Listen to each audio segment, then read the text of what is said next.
परम आदरणीय उपराष्ट्रपति माननीय श्री जगदीप धनखर जी, सबसे पहले तो आपका अभिनंदन है। आपने अपने बहुमूल्य समय में से कुछ एक पल निकाल करके हमारे बीच रहना स्वीकार किया। इससे हमारी हौसला अफजाई भी होगी और हमें आपका आशीर्वाद भी प्राप्त होगा। Honorable Vice President Sir, your presence amongst us always inspires us to live up to the tall order of dedicating ourselves to the cause of the service of nation. And the words of wisdom that you shared with us during the last general body meeting last year continue to guide us till this day. And I'm sure the advice and the counsel that we receive from you today will also help us grow wiser than before. Amongst us, the Director General of IIPA, Mr. Tripathi, whom you heard just now, an extremely committed Director General, full of passion, consistently and very diligently working to reorient IIPA according to the norms of the contemporary times and contemporary requirements. And I think we owe to credit him and his team for having extended the activities of IIPA across the country and having actually given it a pan-India presence and visibility. Also making IIPA the worthy of its rich legacy, and personally for having accepted my request, which I made rather hesitantly, of opening up the membership of IIPA to all and not confining it only to the superannuated ones. Because I thought we were not looking for a retired officers club, and in order to give it a reflection of a nation which has more than 70% population below the age of 40, and I'm glad now the membership extends up to the lowest level, the junior most fresh probationers in the form of assistant secretaries. The Registrar Amitabh Bachchan ji, who just now spoke, very hard-working. Many are smiling because I called him Bachchan. I wish his parents had named him that. But that you can understand how impressed are all of us that we, even by default, we call him what he should be known as. That means that speaks of his popularity among the fraternity. But yes, he has always been very pursuant in whatever he takes up, and you can see one activity is over, he starts planning the next. Honorable Vice President Sir, I was introduced as the chairman of IIPA Executive Council, but I must admit that has happened by default. And if not accidental, I am in fact an incidental chairman. And being a clinician, not given to pretensions, the matter of fact is that for a very long span of time, for several years, more than a decade, we had someone as illustrious as Mr. Chaturvedi, who was the chairman of the IIPA, the then longest living IAS officer of the 1947-48 batch, a man of very high moral and ethical values. And when he passed away, and of course he was very kind to me, very fond of me, he would always benefit me by the narration of his numerous anecdotes. And when he passed away, there was some dilemma about whom to take over. And since I came handy, because I happened to be minister in charge, DOPT. So my only qualification is that I happen to be in DOPT, and by virtue of that also the chairman. But nevertheless, I am always conscious of the fact that it's not easy to step in the giant shoes of somebody like Mr. Chaturvedi. And I'm also always conscious of the fact that if not wholly, at least to an extent we could have contributed if we are able to nurture and harness through IIPA all the ethics and the integrity that Mr. Chaturvedi always used to speak about. For example, he would say that when he was newly entering into the service, he had a number of British officers as his colleagues. Many of them had the routine of going from the office to the officers' club in the evening for a game of bridge. And the club happened to be on way to the residence, the residential bungalow. But they would take the official car, get themselves dropped at the residential bungalow, and then walk back to the club so that it would not appear that they have taken an official lift to be dropped at the club. I think this is the highest form of benchmark laid down, where integrity should not only be observed, it should also appear to have been observed. And once he told me that I think this is the best forum to share this, because that's precisely, if not wholly, at least to some extent we could live up to. He said, I was newly posted as an SDM in Hyderabad, and my collector was a Britisher, and there was a Reddy who had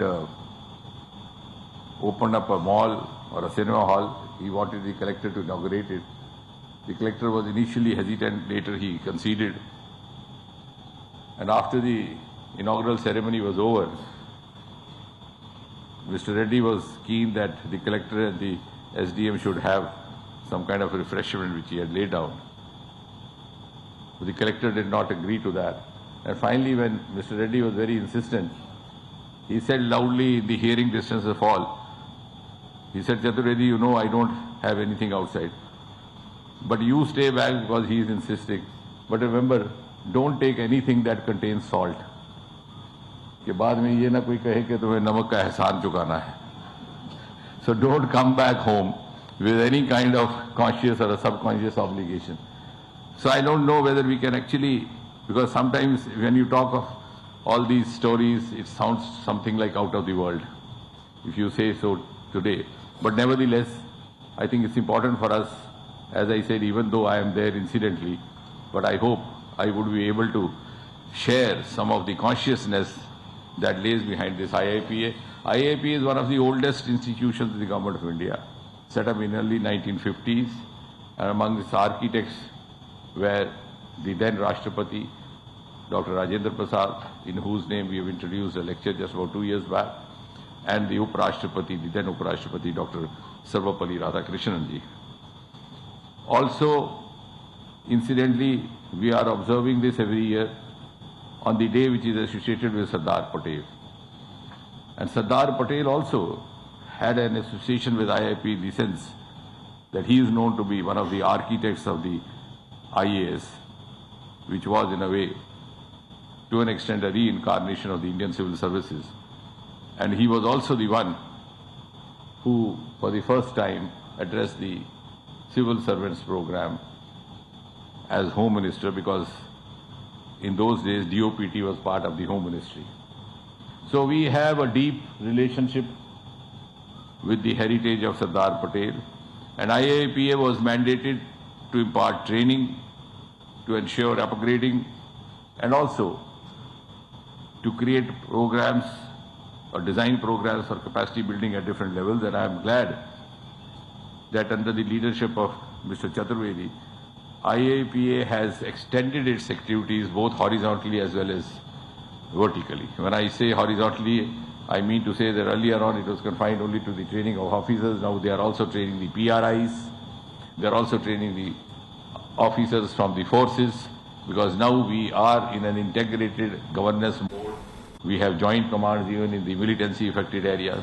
And when I say vertically, I mean that they have gone down up to the ASOs. They are now also training the assistant section officers, and of course the newly passed out probationers from the Mussoorie Academy. At the same time, what gratifies me is that in the last 2-3 years they have been instrumental in integrating all the other institutions which had a similar mandate or similar agenda to a lesser or a bigger extent. They are now in a close association with the newly constituted Capacity Building Commission, also with the Department of Administrative Reforms in the Ministry of Personnel, the Mussoorie Academy, of course, and the autonomous training institutes across the country. So their reach out has increased, which is, I think, in keeping with the vision of Prime Minister Narendra Modi and also with the requirement of the times that we live in. Amongst the newer initiatives that have been initiated or undertaken by this ministry, directly inspired at the behest of Prime Minister Modi, is one called Mission Karma Yogi, which is meant to give an institutionalized capacity building option to the officers. Because Mussoorie teaches us to carry forward the writ of authority, rightly so, Sarkar ka Iqbal. But then what happens? I am appointed as health secretary overnight. Next morning, I feel like pretending that I can write a prescription better than a doctor. The next day, I am posted as an agriculture secretary. So I feel like behaving like a farmer. I'm not grudging that because that's part of the training, because after all, you have to command them. But here we have given them a scientific module which actually enables you to develop that confidence of being so. So you can continuously train yourself, upgrade yourself, and also reorient yourself to the new responsibility that you are taking, whether out of empanelment or promotion or a change of posting or a transfer. And now, of course, we have also introduced Mission Karma Yogi Prarambha in the Rozgar Melas. If you have observed, we are offering that module to every new entrant in the government service, not only limiting only to the civil servants, so that we have a scientific method of upgrading ourselves or orienting ourselves. And why I am saying so here also is that this is an occasion to compliment the IIPA. In the last 2-3 years, they have been very closely associating themselves with the Prime Minister's newer initiative, the Mission Karma Yogi, being in a single sense the harbinger of the dictum, shift from rule to role. So you are no longer confining yourself to the rule book. You have the rule at the back of your mind, but you are also conscious about performing your role to the optimum extent. IIPA has, to be precise, contributed more than 500 videos on the iGot and the YouTube. I think that needs to be clapped so that the DG feels encouraged, if not to anybody else, at least. And this is the first time IIPA has actively associated itself with one of the flagship programs in governance led by Prime Minister Modi. For that, I also need to compliment the entire faculty who prepared the curriculum, the communication team, which designed and choreographed. So we have these videos on the iGod platform as well as also in the form of YouTube. They have associated very closely with the administrative reforms department and are now important component of the regional conferences that we have undertaken across the country, and also been preparing documentation of the Rozgar Melas undertaken by Prime Minister. So what I'm trying to say is IIPA is no longer confined to the four walls at which you are sitting.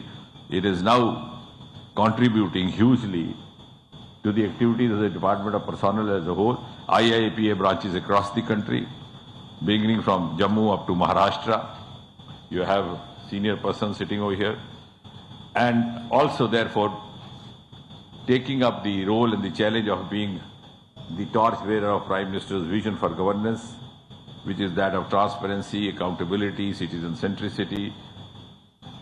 And I think all that is now, in today's time and age, driven by technology, and how best to live up to that is also through the new technologies being lived up to by IIP and all its associates. We have to brief at least on at three levels under Prime Minister Modi in the last 9 or 10 years, undertaken some path-breaking initiatives. For example, in the recruitment process, we tried to provide a level playing field. We did away with the interviews. Now we are having SSC exam in 13 languages. When Mr. Sharma was there, it was just about in 2 languages. But we are gradually now expanded into 13 languages, and I think in the times to come, we look forward to have it in all the 22 Indian languages of the 8th schedule, so that nobody suffers disadvantage on account of the language barriers. And there, again, technology is an important tool. We have fast-tracked the entire examination process. The grievances now being converted to CP Gram, and the centralized most of the union territories and states are there. And a pension department is the first, I think, in Government of India to have adopted the face recognition technology, where the elder citizen simply looks into the camera of his mobile. His photograph, his iris gets authenticated through his Aadhaar number, and in less than 60 seconds, the banker receives the authentication of his being alive. So all these technologies are being practiced, and IIPA is contributing in upgrading through different courses to the officers who are coming here. And I'm glad to note that IIPA therefore can be described as a catalyst instrument in helping us to ensure the widespread use of these modern tools through capacity building, through education, through awareness at every level of governance. And before I conclude, now is the time for all of us to visualize IIPA in the times to come. And when I talk of times to come, I think our role will be defined at two levels. One, over the next 25 years, which Prime Minister keeps reiterating as the Amrit Kal, and finally, in 2047, IIPA at 2047. And therefore, our focus would be in the capacity building of the younger lot, which we've already started. The assistant secretaries is one such experiment, because these are the functionaries who are going to carry forward the vision and the agenda of Viksit Bharat over the next 25 years, and are going to be known as the architects of Century India of 2047. What we can do, I think, is to contribute to their capacity building, so that when they actually are hailed in 2047 as the architects of Century India, they may be kind enough to look back and say, some of us mentoring was done in the four walls of IIPA. Thank you.